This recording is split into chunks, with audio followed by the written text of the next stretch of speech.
Hey! Fuck that was, dude. I don't know what that was. I don't know, it's so hard to come up with a new way every time. I know. Let's get right into it. This is from my man, Mookie. And I told you, man, I would love if more of you guys would participate as far as helping me with these old Steves. Because like I said, man, I can't keep coming up with this shit, man. This shit, you run out of ammo. So until I can restock, okay, I'm reloaded. My man Mookie is gonna fill in. And I think the setup was, let me see. He said, if Steve was a drug dealer, part 2. So here's my man Mookie. Yo, what up, my boy? Yeah, man, I need them emails, man. Yo, 4.25 a piece. 30. How about 27? Hello? Yo, Steve! All right, coming out of that in 3, 2, 1. This first one. And I wanted to get into this first because it's not really a doozow, but it is a doozow. We've had this dude before, Eric Venable. He goes, hey, Aries and Whitey. That's a first bad sign right there. But here we go. Yeah, I know my emails are usually a little nicer, but here we go. You are right. The 70s were great. I was a child, but I remember all of that shit because my young mom was a party animal. So was my grandmother. Yeah, the Bee Gees were good, but that whole thing about classifying R&B as disco was about making money for the record companies. I know Steve Dole, and he was a fat Hawaiian shirt wearing stinky white dude that amped up the whole Disco Sucks campaign for his own popularity. And he knows how bigoted Chicago is. I was in high schools at the time, and it became a racist issue in my Chicago private school. They allowed 2 R&B songs on the jukebox in the lunchroom. They allowed 2 songs on the jukebox in the lunchroom jukebox, and Redneck. And anytime we played Prince, Michael Jackson, or any other artist that was not Redneck, the hunkies would surround the jukebox and push it so that the record would skip until it ended, and the staff, teachers, etc. would do nothing with these stinky poor white trash. Would ruin our moment. They even spray painted Disco Sucks on some of the black kids' lockers. I gotta say, dude, that's funny. In a movie, to see that happen, that would be funny. A bunch of kids surrounding a jukebox, shaking it to make the record skip. But anyway, and the administration did nothing. This was the 1980s. My homeroom teacher even punished me for saying Mick Jagoff. Yeah, man, the 70s was the shit. That's why so many so-called recording artists sample that shit. This is why I wonder why you play that bullshit at the end of your show. I know you want to give people a chance, but it is like rewarding people for bad behavior. I know I have emailed you about the bullshit you play at the end, and you want to give people the chance to get in the business, but you have a huge voice, and we require you to not reward this bad behavior. When you play that bullshit, it seems to make you are the hippiest crit. The what? Hippiest crit. Okay. $10, a lot of money. In the world, especially from what you said today, January 6th, 2021. Now I'm gonna stop right there. Hey, Eric, you don't see the irony in what you just did? You don't see the hilarious what did you call us? Hippiest crit. You don't see the irony and the hippiest crit shit you did? Let me explain to you like I explained to you before. I think what Andy and I are doing is noble. We are giving people a chance to showcase their dream, showcase their talent. A lot of people, again, don't pursue their dreams because they're either scared or don't know how. So whatever we can do to push you to the diving board of a chance to succeed, how do you shit on that? And by saying what I'm saying, you don't see the irony in what you just did? Right now, you are standing around the jukebox, shaking it. And instead of allowing other people's records to play, You are skipping their records. Why? Because you don't like it. And I'm going to put a pin in this just to say this. Sergio Sosa, he has an email that I'm going to read where he kind of says the same thing you say in the same vein, but yours is a little deeper, and we're going to get back to you. You niggas need to stop acting like your opinion is law. It's subjective. That's why it's an opinion. If opinions were fact, a lot of niggas wouldn't be able to feed their families. It's an opinion. Stop acting like what you say is law. Just because you don't like it, don't mean other people don't appreciate it. Now let me get back to you. Well, before you go on from what he just said, this is an open forum. Yes. So if we put it out there and you don't like it, you're more than welcome to hit him up and tell him you don't like it. Yeah, have some balls, nigga. If you don't like it, let them know and see how much they give a fuck. I know you and Andy are good dudes, but y'all need to seek out people with real talent and not full of tone correction. And I think some of the people we've played have real talent. Not all of them, but again, subjective. That shit is just bad and it makes you guys look bad. To whom? You? Bee Gees wrote a song titled, How Can You Mend a Broken Heart? They recorded it and it did well. Then Al Green did it and totally blew it out the park. Damn. Take a listen to both and you'll see what I mean. Nigga, who you think you talking to?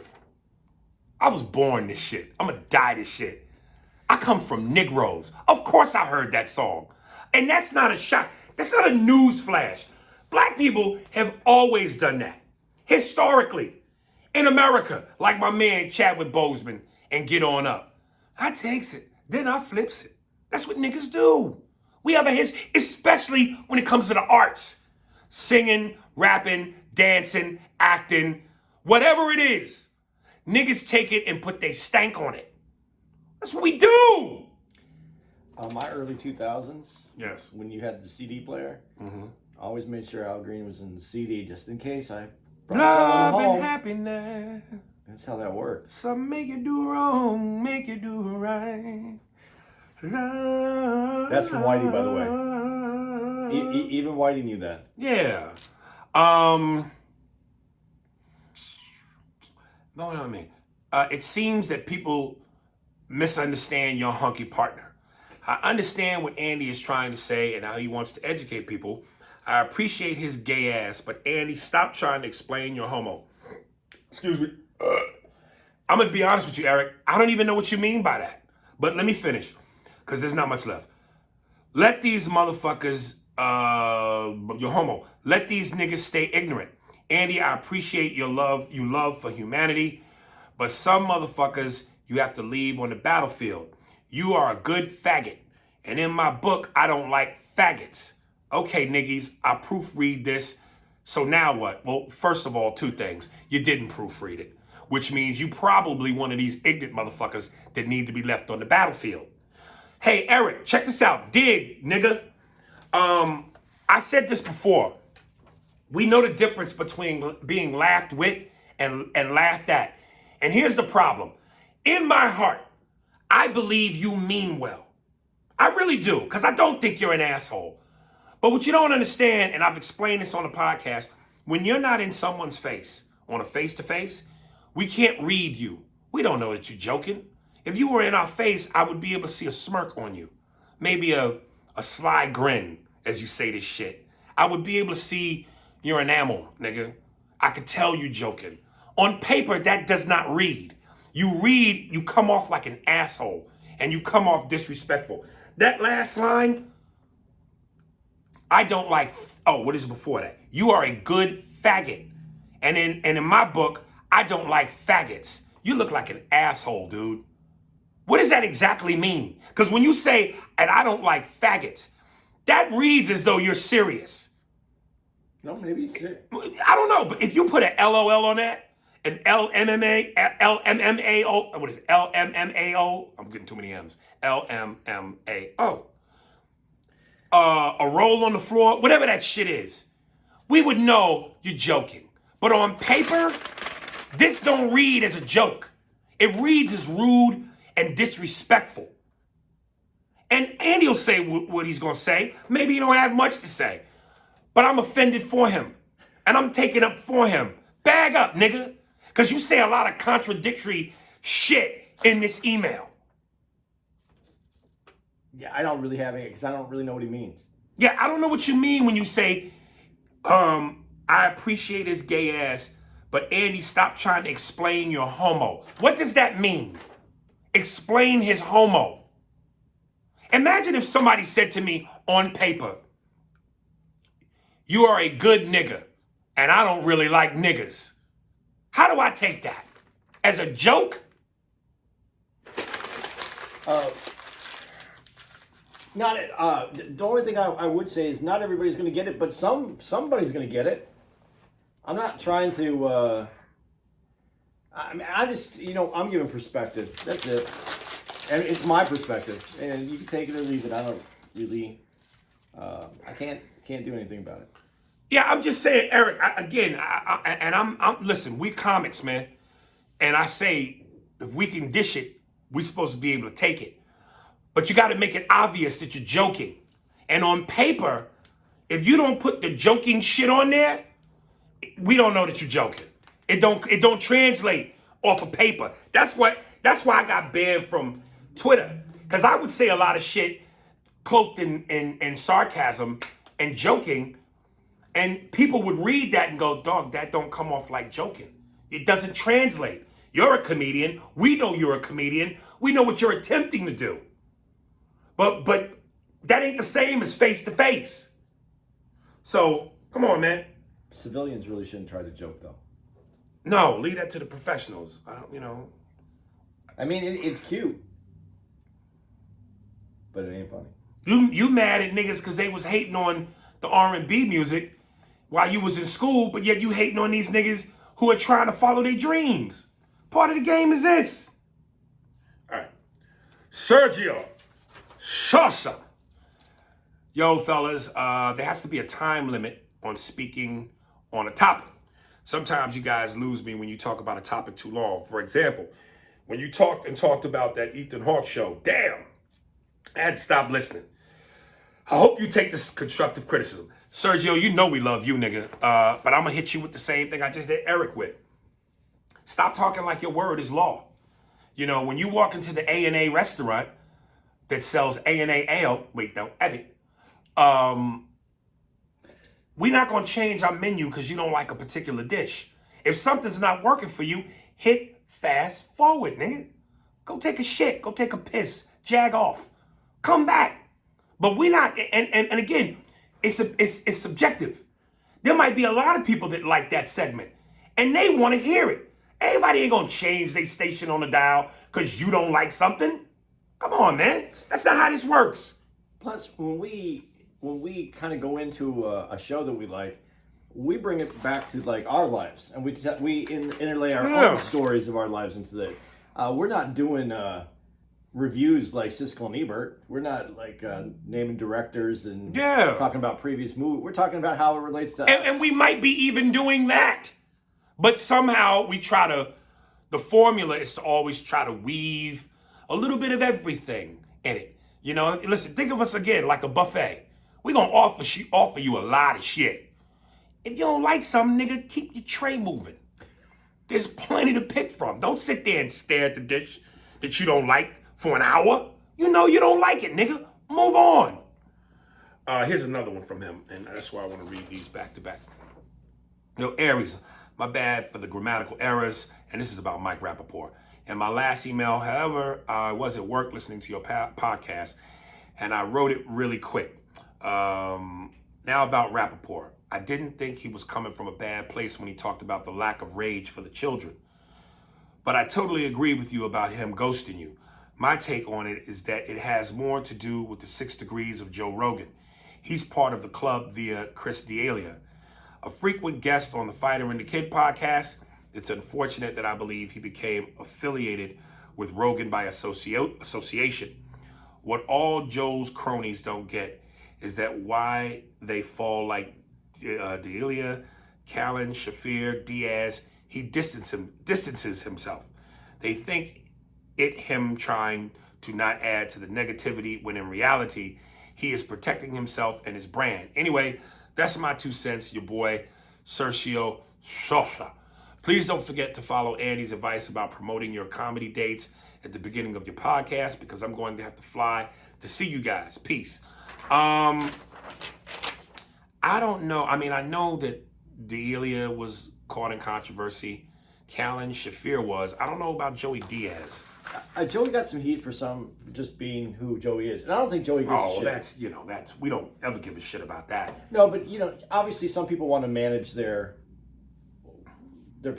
way they're perceived so that they can continue to. Do you know specifically what it was? No, I really don't, because I have really stopped paying attention to this. With Diaz, though, I want to just get into this for a quick second. Do you remember the movie that came out called The Aristocrats? Yes. And it was about the one joke that white comedians would do, and it was the freedom to do this one horrible off. And then they talked to I think it was Rock, and he said, well, it didn't really mean anything to us because we weren't going to get kicked off those stages because we were never on those stages. Right. Diaz is a throwback to like that idea that I was never really part of the gang for those stages. I mean, because of Rogan, he got his association with being funny and then getting seen because Rogan was able to introduce him to a larger crowd. But I think Diaz is in it just to be Diaz. I don't think that he gives a shit about it. I mean, obviously you want to have a career, you want to make money, but he's a comedian. He's going to sell his tickets to whoever he buys. And I don't think he cares if he's doing a room that has 150 or, 500 people or, 2,000. I don't think he gives a shit. That's not what he cares about. I always say, I know that to some degree, they say money should never change you, but I refuse I believe that's impossible. I believe to some degree, you have to make adjustments. Now, I'm not saying it should change you in terms of the core of who you are in regards to your values and what you believe in, but for the betterment of the brand, for the betterment of the business, you got to make some adjustments.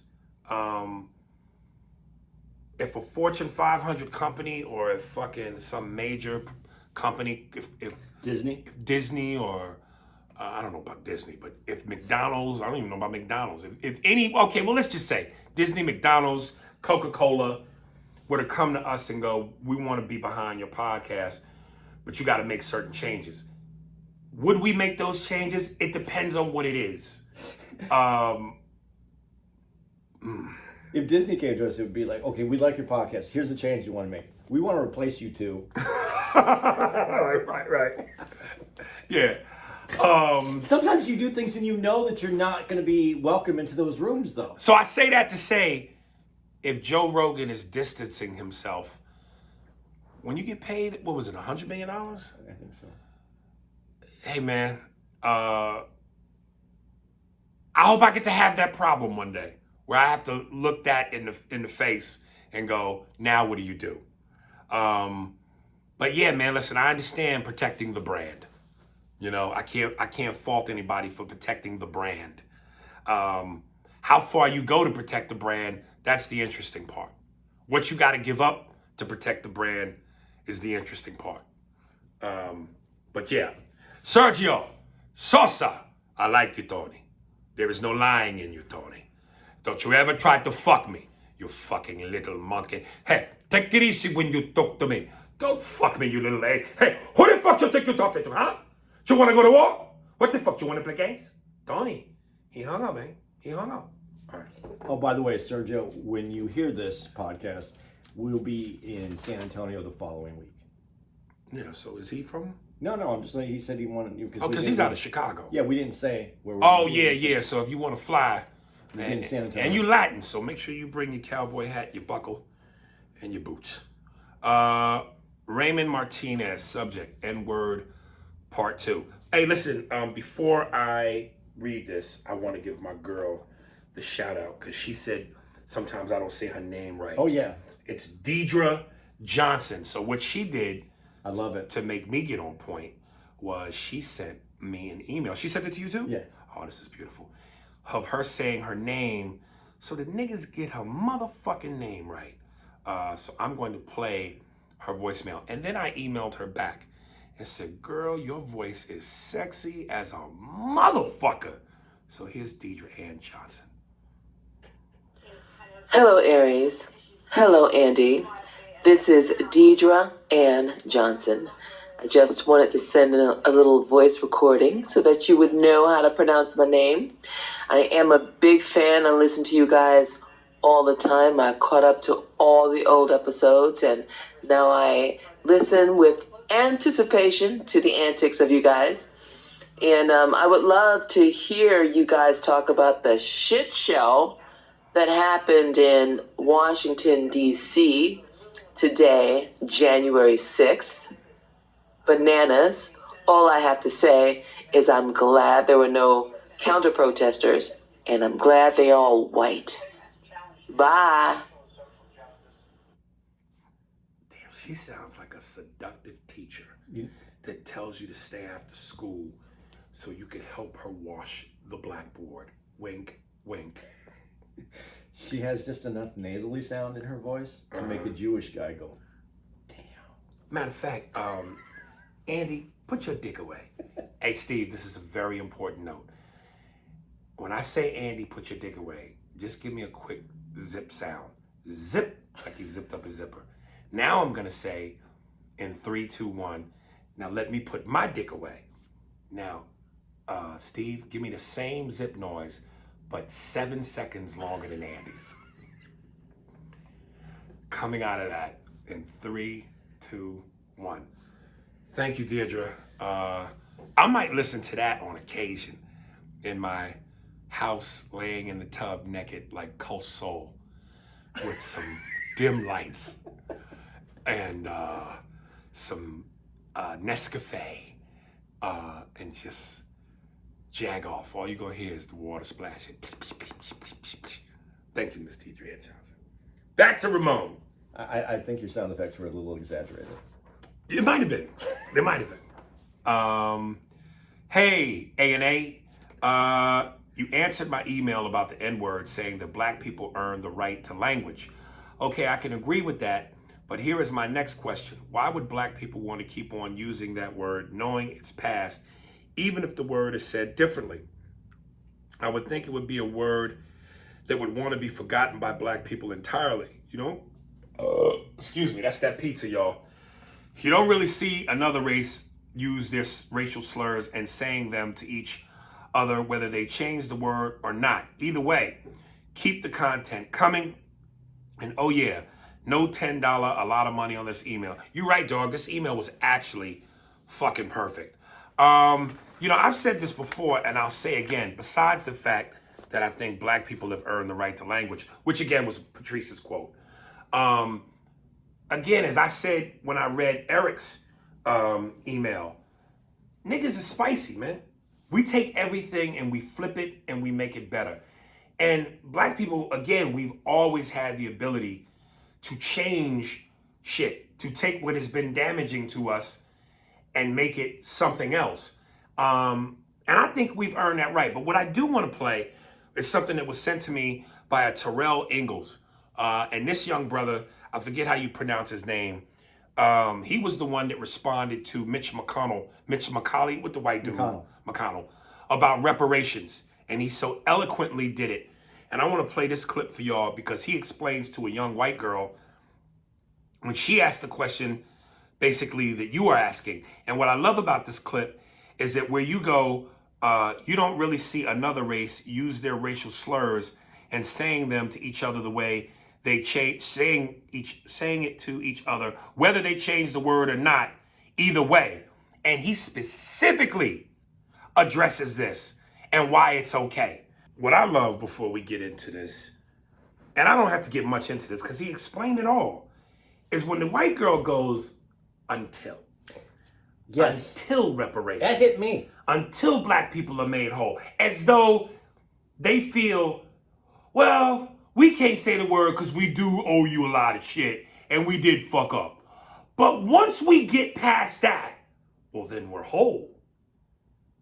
Well, that thinking in and of itself is insane. But it goes to his point that a lot of white people are taught, and it's been ingrained into them, that everything belongs to you. So even through the fuck-ups and the reparations, okay, we can't say it for now. But once we make it right, it's our right.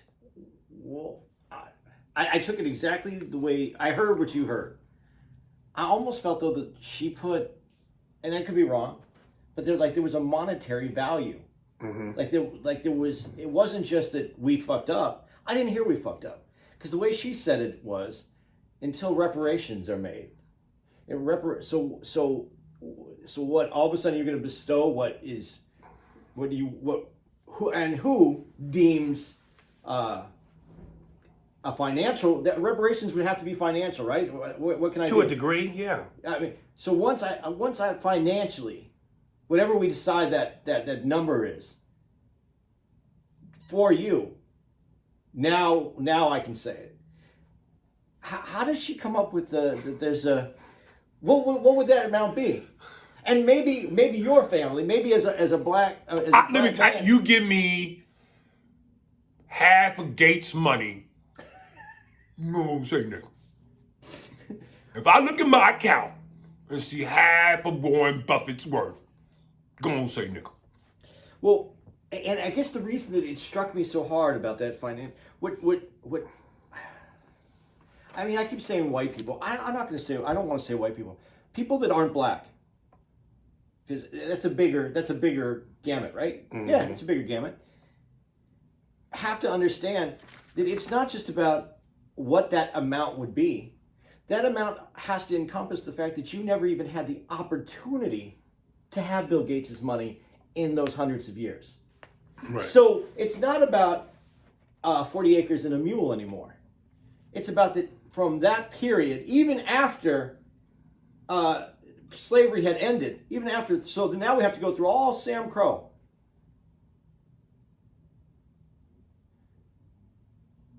You didn't have the opportunity to build wealth for the community. And that's, people, when they say things, it's almost like they feel like there's a number that's fair. And they don't look at the hundreds of years that are missing. Right. So that's a very college, I guess, question. Someone who's still trying to figure out life in a way. Because the way she set up, she was doing a good job to come to the question, but she set it up so poorly. With the until. Right. Until what? Until hundreds of years have passed and we're on an equal playing field because now opportunity has been leveled. Because just because I give you what you deem as a financial amount doesn't mean that the playing field is level. Doesn't mean that opportunity is equal. Right. But even when you say that, let's say it one day becomes all level, all fair, the playing field. You still don't get to use it ever. But I will say this. This was interesting to me that I did see. And this goes back to like even me having that joke that I have. When he talks about, and he says, faggot. There's someone who's going to start faggot. Eric, him. Yeah. In the context of reporting, and I use that word because that's the word that Jay Moore used. Like, right. As a comic, I'm reporting. Right. In the context of reporting, he had no problem using any of those words. He did. Yes. And so, but it's almost like, now we made up a word for that word, the N-word. And it's almost like even in the context of reporting, you can't use that word. So if I was to say, he said this, I have to say N-word. It's dramatic, not saying that I'm disagreeing with it. I'm saying that's... In the context of you reporting, you have to say N-word. Yeah. But in the context of you being a comedian on stage... That's different. Right. Yeah. But in reporting even, and here's the thing that I was going to say to that. Even a black man that I watch the news... Wouldn't that be something if the news reporters really did that? And in the news today, 3 niggas. It's in the context of reporting. But this is where I was going to go to that. Bernard Shaw, and I said this, I think, on the podcast before. Bernard Shaw, a black man, was on CNN reporting, and he said, when whatever alleged whatever used a racial epithet, and I was like, if anybody could say that, it was him. And in that news report, he couldn't say it because it was going to white America. Well, I would feel more like you would say, if anybody could say that, he can. If he said the N-word. But he's saying racial epithet because that's news shit. Okay. You have to have a certain kind of Uphold etiquette when you're a news anchor, no matter what your color is. Because that's just that behavior. Just like, motherfuckers that do the news don't act newsy when they ain't doing the news. That's that news shit. I'm telling a lame joke in my anchor. That's news behavior. But I love what he had the point of it gives white people an example or a look, a glimpse into what it feels like. Remember, I still am working on that joke that I told you I want to do about white people dancing to a different numerical system. And the whole setup to that punchline, when I eventually play REM's, it's that one famous song. Not That's Me, not that one, the slow one. Everybody hurts. I'm going to do a eventual bit where I do white people dancing to that, which would be impossible to dance to, given the rhythm of it. But the point of the joke is, where I say, white people, it's not that y'all can't dance. Your numerical system looks funny because you're free. You've never been told no. You've never been told to stay within boundaries. So when you dance, that's why your arms flail and you look crazy, because to you, a beat is confines. Niggas know we have boundaries, so we have to stay within a 1-2. 1, 2, 1, 2. We can't go outside that. We've been told no too much. Y'all ain't never been told no, so y'all get to flailing your arms and your hands, and there's no rhythm and there's no 1-2. Your shit is 1, 11, 37, 48, and 217. It's you free. It ain't that you can't dance, you're just free. So like one of those air dancing things. Like those air things. You free, nigga. Your arms and legs, and there's no coordination because you're free. That's freedom movement. So the day I go to a club and I see black folks, we're free, nigga. That's gonna mean we're free. We're all free. We're all free. He asked Raymond Martinez, why would black people want to keep using the word knowing it's past? And I have to take from my man Louis Farrakhan in that clip of him on Donahue in the 80s, when he goes, you never should forget your past, because if you forget your past, history is doomed to repeat itself. And like the Jews, it's a very Jewish thing. Us too must say never again. No. So why would you want to go get rid of the N-word? No, keep it. Well, that's like when you made your point about the statues being taken down. Keep history up so we know what happened. But I don't mean to put it in your neighborhood. I just want to make sure. Yeah. I think they should be put into a museum. But you got to be able to visit your history. Yes. What I will say to that about keeping that word, white people weren't going to give it up unless it was taken. And what I think is, and this is just could be wrong. I could be completely wrong in the way I'm interpreting this. By the black community taking that word, rebranding it, putting it out in that way, you took it back from white folks. Because white folks weren't going to give it up unless there was a reason to give it up. And you guys made the reason. White folks ain't gave it up yet. No. Right. But they're very quiet now when they say it. Some of them. There's a shoulder glance. Yeah. There's usually a peekaboo. Or there's a white dude with the twisted T. Okay, yeah, there you go. Okay. This is by Keith Luce. Subject is race real. Race is real, but it's not genetic. And then he says -sapiens. I don't know what that means. It's but just I guess about human safety. It's a conversation we've had. Really? We addressed it a little on an early podcast. Okay. But he's giving me some more information. Happy New Year. You sounded damn near articulate, setting people straight on the last podcast. Who's he talking about? You or me? Me. Oh. I even thought you were finally going to say nigger in anger. That's how you knew it was me. The day Andy says nigger in anger is the day this nigga gets angry. Something to mentally chew on. More information does not necessarily mean nor equate to more educated. Just because you have all the ingredients for a cake does not mean you know how to bake a cake or are a baker. Damn, Aries, when I hear you ask the question in regard to racial harmony, isn't that what we are supposed to be doing? I immediately have the thought, based on what? America? The country founded on wealth creation using racism? Really? Where are the receipts of national racial harmony? Where are the receipts for attempting to collect the wrongs at a significant national level? I know you like Schoolhouse Rock, but damn. The answer to your question is no. Racial harmony is more of a movement that was born because of an opposition to racial oppression.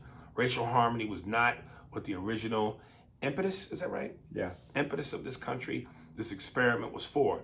That's why race was made up in the first place. Those called black were to be used, worked, robbed, and raped, all in order to create wealth for those that call themselves white.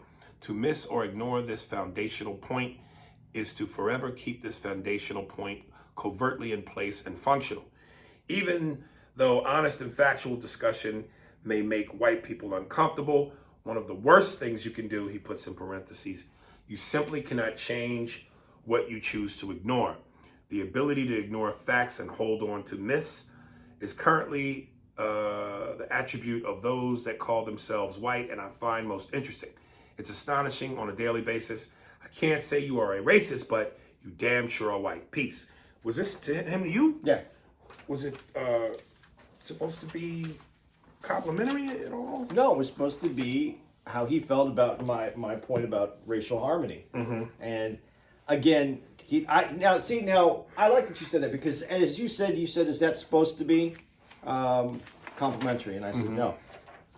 The reason I appreciate him so much is because we have dialogue. We go back and forth on things. Right. He didn't tell me in this. Did you see where he told me I was an idiot or my girl should suck my dick in different ways? None of that was in there, right? Right. That's called that's called conversation. This is called debating, open dialogue. This is how people come to. This is how intelligent people come to have conversation and hopefully grow. Right. So that's why I wanted to put this out there. I agree with everything you said, except racial harmony to me wasn't about the movement. Racial harmony was about us as people seeing each other as humans. Right. And there are no receipts other than the slow, painful change that has come.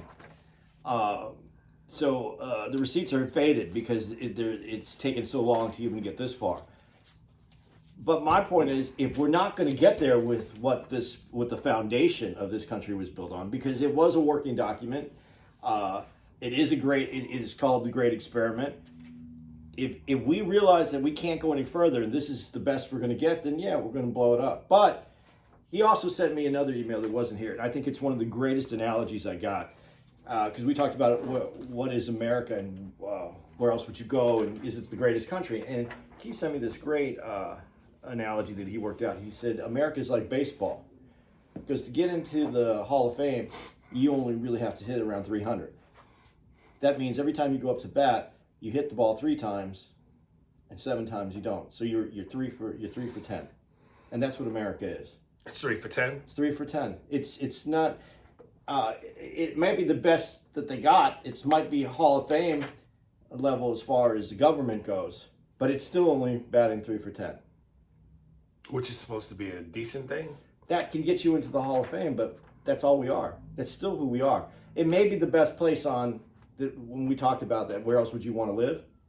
But it's still only 3 for 10. So I love the point, and I love how we look at things. You know, that's good for baseball, but we could do better. Right. I wanted to do better, and that's the part with the racial harmony. So if I look at if it doesn't work, then if it doesn't work, and we know it doesn't work, then we have to tear it down. We have to do it again. I still think it's workable. Right. But that could just be me and my cap. Dun dun dun dun dun dun dun dun dun.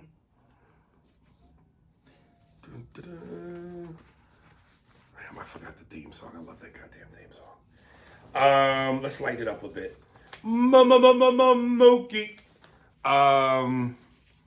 Bruh. You say you subject. You was right, my nigga. These slippers are the shit. When I tell you my Crip walk is legit in these slippers, my Crip walk is legit in these slippers. And I agree with everything you said after you read my email. I just turned 30 in June, and I've always been a sweats and slippers nigga. But now I have really embodied that shit now. Fuck the Gucci belt, fuck the expensive shirt. Give me a fly pair of sweats and slippers, and I'm good. Aries, no lie, before the pandemic, I'm the nigga that shows up to Fridays or Applebee's in slippers. And everyone looks at me like I'm crazy. Nigga, I'm comfortable. Now give me my goddamn rack of ribs and Long Island iced tea. I remember seeing you in an interview in flip-flops and sweats, and in my head I said to myself, Aries understands, my nigga. I'll holler at y'all. Hope y'all enjoy my old Steve intros. Just so you know, I really fuck with y'all. Peace. Mookie, I'm trying to get more of them slippers, nigga. Them goddamn slippers, boy. And you know, usually when I wear them, I got socks on. I recently put my naked feet in them. Nigga, what them shits do to your feet and your toes, when you walk around and you comfortable and your mind state is right and you got the house with the scented candles and the fucking PlayStation and theater room and the heat is on ever so slightly as it's chilly outside, boy, I'm telling you, it feels like when I stick my feet in them bitches, I'm sticking them in vaginal secretions. Dude, what's so funny about those things to me is they're 10 times the size. Yes, they look cartoonish. So I just, and when he said he wears his He sent me a picture. Did he send you the picture? No, but he was wearing them to Applebee's. I can't imagine wearing those. Well, you ain't supposed to wear those to Applebee's. He said he was wearing slippers now. Yeah, no, just regular slippers, like some Jordans or something. You ain't supposed to wear those to Applebee's. Matter of fact, those aren't even supposed to leave the house. I would pay to see those at Applebee's. Oh, nigga, I think my goal is to bang a bitch doggy style, and I ain't got nothing on but them slippers. As my waist action is going back and forth, my feet is kind of sliding in them shits. Oh, everybody's being fucked. Dude, that would be a great porn channel. Mm-hmm. You know, it's just chicks getting banged out by dudes wearing those slippers. But niggas in fluffy feet. You know what I mean? Beat to the fluffy feet. Oh, this is one of those Aries joints because the dude had Yeah. he has the slippers on. Yeah. Josue Gardia. By the way, this is email part 2. He sent me a part 1. I can't find it, but fuck it. Part 2. By the way, I absolutely love your English accent. My God, you can do no wrong in my eyes, my guy. I got a crush on you. Huh? Like you do Jordan, nigga. No homo. Ha ha ha. Also, I like when you be singing to that bitch Sherry. I mean Cherie, nigga. You pull out that song and everything for that bitch. I love it, brother. Be safe. Love you guys. Yeah, Andy too. Yo, Shamar, this nigga wants to see me and you get it on in a pair of my fluffy feet. But it's never gonna happen because you have a man and I respect the ring. I really don't, but I respect you. So therefore, I respect the ring. All right. Ghetto Casanova for you. The Hunt for Spearsburg-Tober. I like that. Here's a doozy of a story for you. For crazy dates I've been on. What's this dude's name? Ghetto Casanova for you. I want to say I read this, but I don't think I did. I once was involved in a car chase. I was talking with this one chick. I picked up her and her cousin. I picked her up and her cousin. Picked her and her cousin up. No, but he wrote, I picked up her. But yeah, you know what he's supposed to say. Yeah. Yeah, I hope you don't drive like you write, nigga. Do that as the Asian again. No. Is it? No. No. When you did that Asian, when that dude wrote that. Oh, I know what you're saying. Yeah. I picked up her and her cousin. Yeah, it always works when you from do it. skating ring. Pattern. All right. Why does that work? I don't know, but it sounds like it's supposed to. I pick up her and her cousin from skating ring. All right. We're at a stoplight. This dude pulls up on us, gets out the car, and reaches in to grab her. Turns out it was her ex-boyfriend / baby daddy. Their kids were in the car. He didn't apply the brakes, so the car slowly rolled into the intersection. Luckily, it was late and no cars were driving through. When he ran back to his car, I used that opportunity to bust a U-turn and take off. So now we're in the high-speed chase. I was in an F-150 and he was in some old Nissan. Keep in mind, I'm on E. Empty or ecstasy? Oh, okay, E, because he says, and was heading to the gas station. He tried to speed up to get in front of me. I slowed up and let him get ahead so I could bust another U-turn. After the twists and turns and honking to get people out of the way, I drove up to the police station and stayed there for a while until we knew for sure he was gone. So then I take them home. I didn't get a hug, no kiss, not even sex that night or the next day. After that, I was so done with her and left her alone. I have a few other stories that I'll save for another time. Keep up the great work, you guys. Also, I'm glad y'all updated from Hotmail to Gmail. I was finna ask for your AOL Messenger or your chirp number. Where you at? Dog, that story should have been better. That should have been better. There's no desire to see a second episode. There's nothing that really happened. You know what I mean? It left me wanting more. I feel like that was like episode 1 through 6. Funny. Of City on the Hill? Yeah. I think we need to change that $10 lot of money to $10 lot of yen. Is that Chinese? Is that Asian? Japanese. Yeah. $10 lot of yen. And like yoing, good to keep the yang up. Ain't nothing wrong with my yang. You know what that's from? No, I don't. I know it, but I don't know what it's. Golden Child. Golden Child. Yeah. Hey, what's this? That the yak glowing. Good to keep the yang up. Ain't nothing wrong with my yang. All right. Let's see. Let me go one more time. I was trying to find some light shit. What did he do after Golden Child? What was the next movie? I don't know. Or is that when it kind of went? No, because it Didn't was go Disney. No, hell no. No, Disney didn't happen till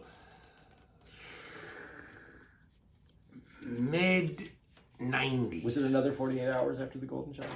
No, not that. Didn't even come that quick. Remember, the 80s was all Eddie's prime. That was Unstoppable Eddie. It was 48 Hours, Beverly Hills Cop, I think Best Defense, then Golden Child, and then I think maybe Beverly Hills Cop 1.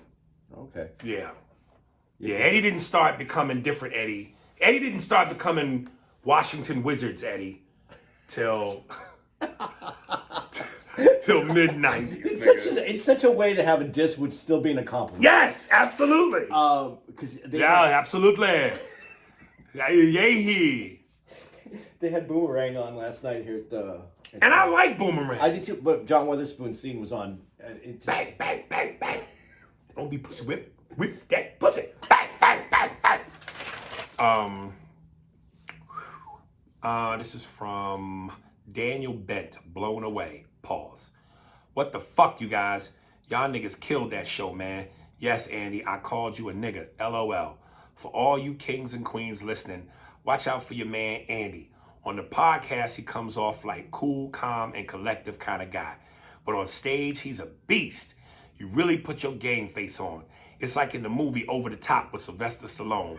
Damn, you just compliment this nigga and associated him. It was the same as that Wizards with one of the worst Sylvester Stallone movies ever. It was like that Wizards diss right now. Oh, man. That was good. He wears a trucker cap forward, and when he's about to arm wrestle, he turns his cap backwards and win the match. A little cheesy, very cheesy, nigga. I know. Anyways, yo, Aries, they say if you can't quote a joke from a comic, then that comic ain't that funny. My wife and I were reciting them shits. I'm not gonna get into which was my favorite joint. These niggas gotta pay for that, LOL. All I'm gonna say is citrus. Laugh my ass off. Thanks for blessing me with the photo op. You guys are real stand-up guys, no pun intended. Before I let y'all get back to the pod, I want to tell the female listeners, it's cool y'all supporting my guys, Aries, by listening to the pod, buying the merch, and all that. But if you find yourself going down to the club to see this legend do his thing, when the show is over and you go in to take your picture taken, pay homage and give the nigga some pussy. I like this nigga. Give back to the community. Comics lives matter. LOL. Thank you, Daniel. And we got our faithfuls, man. CC, D'Andrew. I'm fucking it up already. You better have that so you can just play it every time. Oh God, Aries. This is Deandra. Is that what it is? I know she's probably sucking. Now that you said it, I can't. I'm fucking up. Wait, Dash, baby. That's her nickname. Dash. DAG. D Johnson. Shannon. Shamor. Farrah. AB. Steve. Boom boom. Throw that in there. And all my hoes and bitches. Me and Andy pimps, nigga. I'm charcoal, and this nigga is marshmallow. You know what I'm saying? What would they call it? We s'mores pimps. Nigga, I'm chocolate and he marshmallow. The S'mores Brothers. The S'mores Brothers, that's right. I smack bitches with the chocolate, he sweeten them up with that white puffy shit. All right. We got time for one more. I'm trying not to get too deep. Yeah, I like that someone actually came to the show and actually commented on the show. Yeah, man. I like how he described you, man. You quiet and on the podcast, but when that pussy open up, woo. Matter of fact, here, let's go out with our girl. Shamor Emery. Let me get the pipes right. My Cherie Amore, sweeter than a summer day. All right. Hey guys, no need to read this on the pod, but then I read it, so we ain't blowing no cover. We should read this on the pod. I saw the Bee Gees doc last week, and I loved it too. Yesterday, we watched another great older doc called Assault in the Ring, 2008, on Showtime. I think it's also available on Hulu. It's the story of Resto versus Collins Jr. fight. It's crazy. The denial of so many people on both sides is astounding. Boxing has been corrupt since its inception, but Panama Lewis is one of the most vile humans in boxing history. He makes Don King look like Gandhi. Imagine if Shabba Ranks and Busta Rhymes had a baby. He's truly ugly inside. Ooh, that pizza, nigga. Inside and out. I know you're not a big boxing guy, but the story is tragically fascinating. Would love to hear your feedback on it. Shamor, was you not in class that day? Did you sleep through it? Baby, you know I'm a boxing fanatic. I'm the not boxing fanatic. That's Andy. If basketball and boxing, You're out of frame. those are my two motherfucking things. Dude, when you told that chick last night that you're not a football dude, and she looked at you like, oh my God, like she, but just boxing and NBA, that's you. That's it. I'm not a football guy. I'm not anything, the baseball, any of that shit. But I'm gonna be honest with you. I've become less of a heavyweight division guy because other than, and I know who the dudes are, Anthony Joshua, Deontay Wilder, and Tyson Fury. I just don't, listen, the golden era of heavyweights outside of the 70s was the 90s. Holyfield, Riddick Bowe, Mike Tyson, Lennox Lewis, that era. And then, of course, welterweight / middleweight, 80s and 90s. Duran, Leonard, Hagler, Roberto Duran, De La Hoya, Wilfred Benitez, oh man, what's the name? Chavez, Pernell Whitaker. So yeah, I'm a boxing fan / historian. Do you know about this documentary she's talking about? No, I don't, but I'm glad you put me on it because I want to see it. And incidentally, Shamor, have you ever seen the movie Hands of Stone, where it's about Roberto Duran? They got some up-and-coming no-name dude to play him. I can't remember his name, but he was awesome. Usher plays Sugar Ray Leonard, and Robert De Niro plays Roberto Duran's trainer. It's called Hands of Stone. Check that out. It's a great movie, and I will check out your documentary request. My Cherie Amore. All right, that's it. It is it. Again, we'll be at San Antonio. We'll be at LOL Comedy Club. Yes, in San Jose, Lona Russa. We are coming, baby. I'm going to feed Andy that goddamn oink oink. I'm gonna have a piece of that. That nigga's gonna have an oink oink. Deidre Ann Johnson. I'm looking at it on my goddamn cell phone. I'm sorry. I'm sorry, Miss Johnson. I was bad. I deserve several licks. You want to put the ball gag in my mouth? Ooh, ooh, ooh. Whoop me, baby. I love it. Ooh, Lord. Dude, that grossed me out right now because I just saw. Me with the ball gag? No, but I just saw Pulp Fiction recently. Oh, when Ving Rhames get hit in the shitter. Yeah. Damn. Imagine trying to fuck that big black ass. I don't want to imagine. That whole scene is the creepy. This is the thing about Tarantino. That scene was living in his head before. Oh, yeah. You know, he's a dark motherfucker, man. About 3 hard-hitting pipe motherfuckers. Yeah. Who do we got? Okay, who do we got? Let me make sure I get this correctly. Dazzling D. Bear with me, Steve. You'll cut this old bullshit out. Facebook, intro, Facebook. Okay. There's a comedian coming out of the fuck up in 3, 2, 1. We're going to a comedian, a female, Dazzling D from Orlando, Florida. Facebook is Dion L. Turner, DIONNE LTURNER. Instagram is Dazzling D, DAZZLINGDEE. Hopefully, Eric Venable is not shaking the box.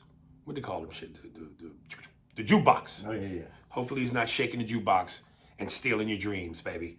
Dazzling D. Enjoy the comedy stylings of Dazzling D. Love y'all.